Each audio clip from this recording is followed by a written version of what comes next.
It was a setup. I gotta convince somebody in Junior Mafia who has the power to move big.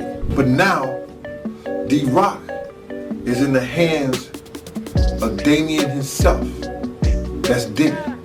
For that whole day. But what I did was I put in the ironic satire of as if Biggie was Jesus. Gotcha. You understand? And D-Roc was Judas. Puffy was the devil. And Lil C's and Junior Mafia was the disciples. As we were starting to do a lot of shows, it's to the point where Big would be like, yo, you know what? I became a part of the show. What if the people you trusted most, the ones you'd ride or die for, turned out to be the same ones plotting your downfall? That's the chilling question hanging over the legacy of Biggie Smalls, a hip-hop icon whose untimely death is still shrouded in controversy. He had no business in LA at that time. We all knew that. Why would Puff rent studio time? Come on, man, look. You gotta look at what people do, man. Imagine your best friend, someone you've shared dreams, struggles, and triumphs with, being accused of playing a role in the conspiracy that ended your life. Sounds like the stuff of nightmares, right? Well, that's the story some believe unfolded with Biggie and his longtime friend D-Roc, with whispers of betrayal allegedly tied to none other than Diddy. Over the years, Diddy's former bodyguard Gene Deal has added fuel to this fiery speculation, dropping bombshell claims that D-Roc was bribed by Diddy to betray Biggie. But what I did was I put in the ironic satire of as if Biggie was Jesus. Got you. You understand?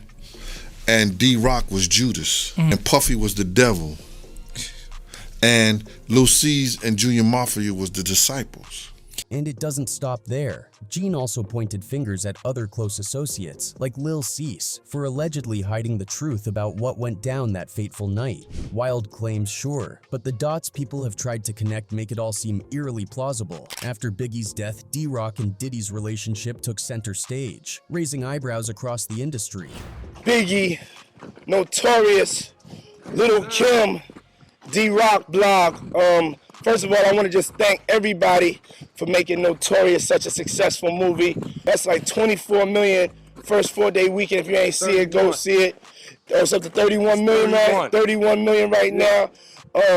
Yo, we just want to say thank you, man. Thank you. See this brother behind me? Clips and photos began circulating, showing D-Roc consistently by Diddy's side, making it hard to ignore the whispers of a deeper, darker connection. To top it all off, D-Roc launched a clothing brand called the Invisible Bully Swag, supposedly dedicated to Biggie, but the twist? Diddy actively helped promote it. Man, D-Roc, he got this clothing line.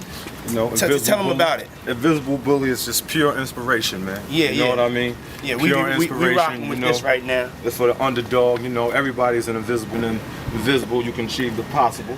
You know, we got different things going on. This is definitely, I appreciate all the love for everybody that rep B.I.G, you know. Yeah, he got this one. Him. This one's the Prey one. For many, this felt like a slap in the face, a bizarre twist in a saga already dripping with suspicion and heartbreak. Let's not forget, Biggie and D-Roc weren't just friends. They were inseparable, performing together and navigating the gritty streets of Brooklyn as a unit. He had that on since he got it. Since I got it.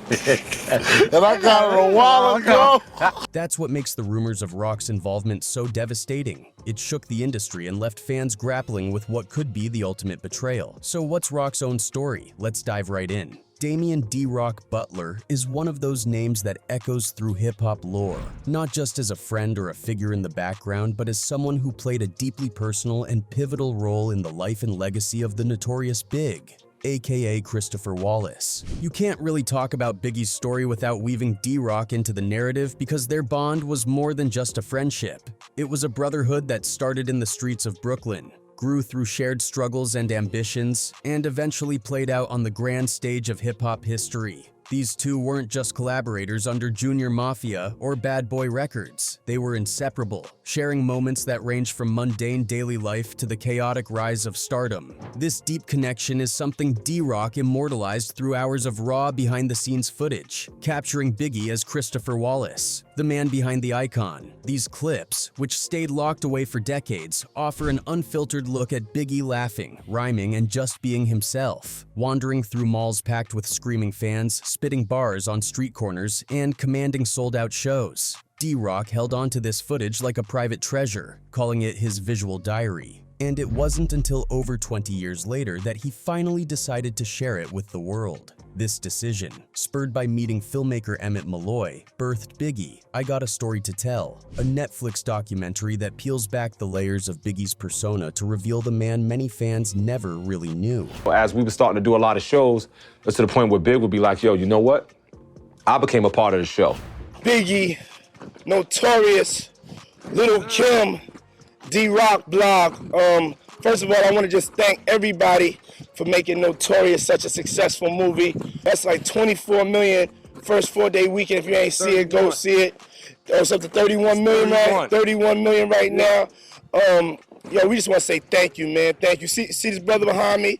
It's a side of Biggie that's more Christopher Wallace than Notorious B.I.G, as his former manager Wayne Barrow pointed out, reminding us that Biggie never saw himself as a celebrity, and he never let that fame change him. But as touching as the story of their friendship and loyalty seems on the surface, there's a darker, more tangled narrative that's been whispered in corners of the hip-hop world for years. One that paints D-Roc not just as a loyal friend, but as a possible betrayer. Gene Deal, a former bad boy bodyguard, has been vocal about a version of events that casts a shadow over D-Roc's role in Biggie's life and tragic death. Deal's allegations are heavy, to say the least. He's likened the situation to a biblical betrayal, calling D-Roc Judas, Biggie Jesus, and Diddy the devil-like figure pulling the strings. But what I did was I put in the ironic satire of as if Biggie was Jesus. Got you. You understand?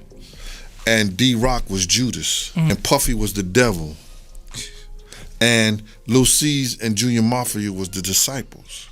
It's the kind of theory that sounds almost too wild to be true, but in the murky world of hip-hop rivalries, industry politics, and the infamous East Coast-West Coast beef, nothing feels completely out of the realm of possibility. Deal claims that Biggie, in his final days, was trying to distance himself from Diddy, suspecting that things weren't as they seemed. He recounted moments of eerie forewarning, like a chilling phone call urging the crew to vest up on the night Biggie was offed, a call Deal says was ignored by Diddy and others. I'm like, yo, Rock, man, I'm getting a lot of, my man called me Unique. We just talked about Unique, who started that battle rap up there, 150-something and all. Mecca Audio. Mecca Audio. So that's where all the orders and everything, they know everything before we know. Right, and he's out in California. And he tells me, yo, Big Gene. I say, yo, who this? He says, Unique, vest up. Phone clicked out. The narrative gets even murkier when you consider the tense atmosphere of the East Coast versus West Coast feud, a rivalry that had already claimed Tupac Shakur and loomed ominously over Biggie's camp. Deal suggests that there were deeper, more sinister layers to Biggie's death, pointing to betrayals from within and raising questions about loyalty, manipulation, and industry power plays. For those who might not be up to speed on the East Coast-West Coast feud, let's hit rewind and unpack how this volatile rivalry became a defining chapter in hip-hop history. This wasn't just about music or bragging rights. It was a clash of egos, regions, and ideologies that turned deadly. And for Biggie, caught in the eye of this storm, the betrayal, if true, would be a cruel twist in a life already marked by hardship and ambition. Let's take a trip back to one of the wildest and most intense chapters in hip-hop history, the infamous East Coast-West Coast rivalry. This wasn't just about music or who had the best beats. It became this larger-than-life cultural showdown that split the hip-hop world right down the middle. On one side, you had New York, home of the gritty, streetwise East Coast sound with the Notorious B.I.G as its crown jewel, holding it down for Bad Boy Records. On the other, you had Los Angeles, the heart of the West Coast sun-soaked gangsta rap movement, led by the magnetic and fiery Tupac Shakur, repping Death Row Records. And man, when these two collided, it was like tossing a lit match into a powder keg. It all started out as a mix of personal beefs and professional competition, but things got real ugly, real fast. In '94, Tupac was shot at a New York studio, a moment he would later claim was a setup involving Biggie and his crew, though Biggie always denied it. That shooting was like the opening salvo in a war that would spill over into tracks, interviews, and straight-up confrontations. Diss songs like Tupac's infamous "Hit 'Em Up" and Biggie's subtle but sharp comebacks only poured gasoline on the fire. The media, loving the drama, played a major role in fanning the flames, framing it as this epic battle of coasts rather than a few dudes with serious grudges. But the craziest part? This wasn't just hype, it got real asterisk. People on both sides started taking the feud way too seriously, turning it into a climate of paranoia and violence. And then came the most heartbreaking twists. Tupac was gunned down in Vegas in '96, and just 6 months later, on March 9th, 1997, Biggie met the same tragic fate in LA. Now, let's zoom in on the events of that fateful night. Biggie was in Los Angeles for the Soul Train Awards, but it wasn't all glitz and glamour. He had just wrapped up at an after-party thrown by Vibe and Quest Records at the Peterson Automotive Museum. The place was so packed that the fire department shut it down. So Biggie and his crew decided to bounce back to their hotel. We were just partying and just having fun. Puff asked for the bottles. Said, how many bottles you got? Yo, bring me all the bottles you got. So he basically bought out the bar. The place was so full of smoke by midnight. Sounds like a chill regular plan, right? But things went south fast. Biggie hopped into the front passenger seat of a GMC Suburban with Lil Cease and others in tow, while Diddy rolled behind them in another car with his bodyguards. By 12:45 a.m., as they cruised through the crowded streets, Biggie's SUV stopped at a red light. And then, this is where it all turns into a scene straight out of a nightmare. A black Chevrolet Impala pulls up beside them. The driver, described as a dude in a slick blue suit and bow tie, coolly rolls down his window, whips out a 9mm pistol, and starts blasting. I was behind Big in the passenger seat talking to some females on the sidewalk, and maybe like a second later, this Impala pulled up. 4 shots hit Biggie. His crew, panicked but determined, raced him to Cedars-Sinai Medical Center. They tried everything to save him, but at 1:15 a.m., doctors pronounced him dead. He was just 24 years old. Crazy for me. I think that's the first time I couldn't hold back my tears. It's the last thing I thought, that Big would be dead, but it was reality. It was real. Later, the autopsy revealed that out of the 4 bullets, it was the final one that offed him, ripping through his organs and lodging in his shoulder. A haunting detail that makes his death feel even more brutal. But here's where it gets murky. Because when you dig deeper, the story starts to sound less like a random act of violence and more like a setup. Lil Cease, Biggie's close friend and passenger that night, shared something that has people raising their eyebrows to this day. Apparently, as they were rolling through those crowded streets, Diddy's car made a split-second decision to run a red light, leaving Biggie's car behind, stopped and exposed.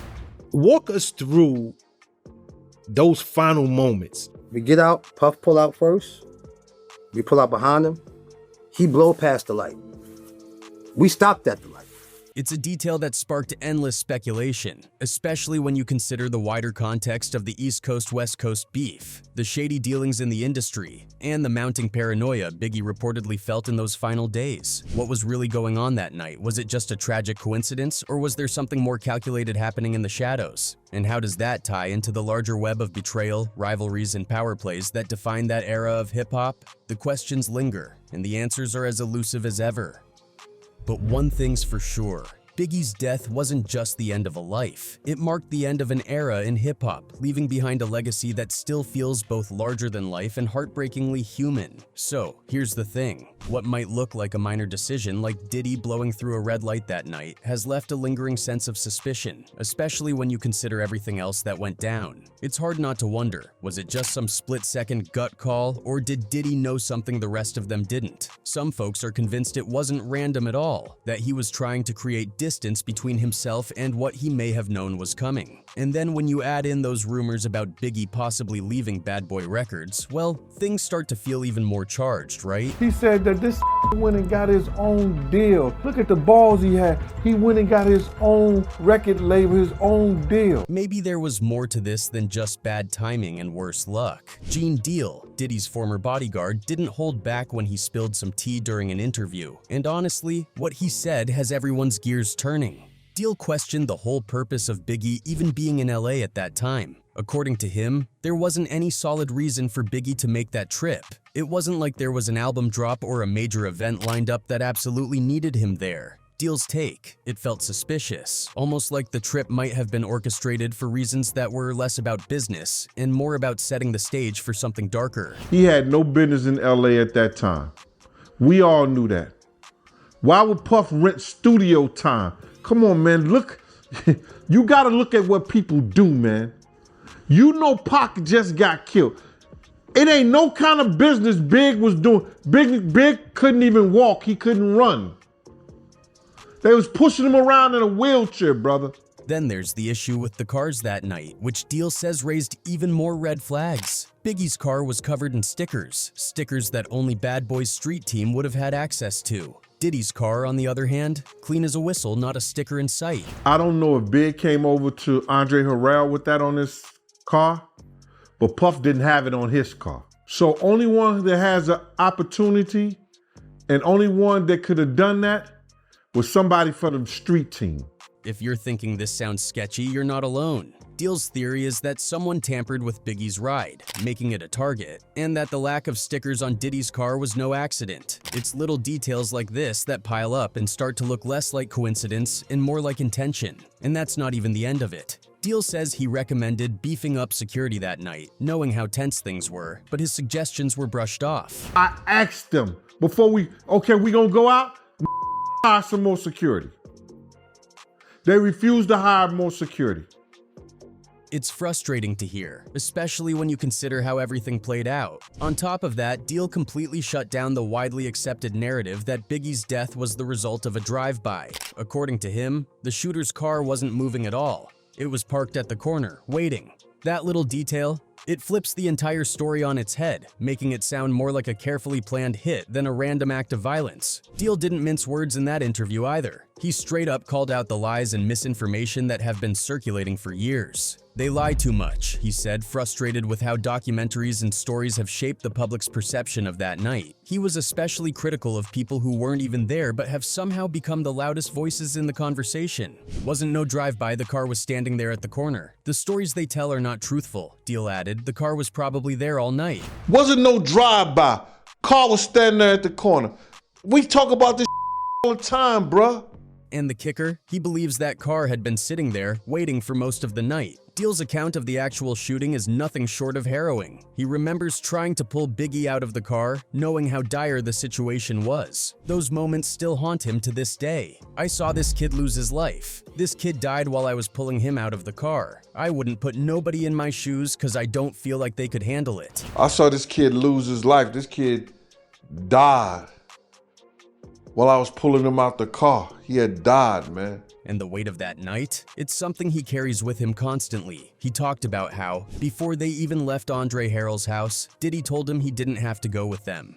But Deal had this gut feeling, like something terrible was going to happen, and he couldn't shake it. He made sure Diddy was protected that night, but even so, Biggie didn't make it. And that's a burden Deal says he'll never stop carrying. The people that were bodyguarding Big didn't do everything in their power to stop it from being big. And that hurts me, Deal admitted, and really how could it not? To be right there when something so devastating happens, knowing you tried to stop it but still couldn't, that kind of pain doesn't just fade away. Deal says it'll hurt until the day he dies. And honestly, you can feel the weight of that every time he talks about it. Biggie's legacy, though, is still alive and thriving in so many ways, through his timeless music, the murals that decorate city walls, and even the statues built to honor him. But for people like Deal, who were there in those final moments, the loss is personal and raw. It's gonna hurt until God takes me away from here, Deal said, and when you hear that, you realize that no matter how many years have passed, the pain of losing Biggie is still as real as it was that night. While the shadow of Biggie's tragic death continues to loom over Damion D-Roc Butler, it's also worth shining a light on his undeniable influence and enduring presence in the hip-hop world. Over the course of a 2-decade career, D-Roc has been in the mix with some of the biggest names in the game. From his brother-like bond with the Notorious B.I.G to playing a key role in shaping Lil' Kim as part of Junior Mafia, D-Roc has been a constant in the culture. Even today, he's respected and embraced by icons like Jay-Z, Nas, Fabulous, and others who always show him love for his contributions and loyalty. But D-Roc hasn't just been resting on past accolades. He's been building something new, growing his Invisible Bully clothing brand into a recognizable name, and now venturing into the music world with his own label, Invisible Bully Music *. And while he's undoubtedly crossed paths with countless up-and-coming artists over the years, D-Roc took his time, waiting for that special talent to put his stamp on, and he found it in Chris Matic. Matic, a sharp lyricist hailing from Kingston, Jamaica, but raised in New Jersey and Brooklyn, brings raw energy and authenticity to his craft. The label's debut release, Calories, is a lyrical knockout, riding the beat from Cameron and Prodigy's classic Losing Weight. Matic described the track as a tribute to Prodigy, blending his own vibe with the spirit of the original while delivering an intense personal freestyle that's as heavy with meaning as it is with wordplay.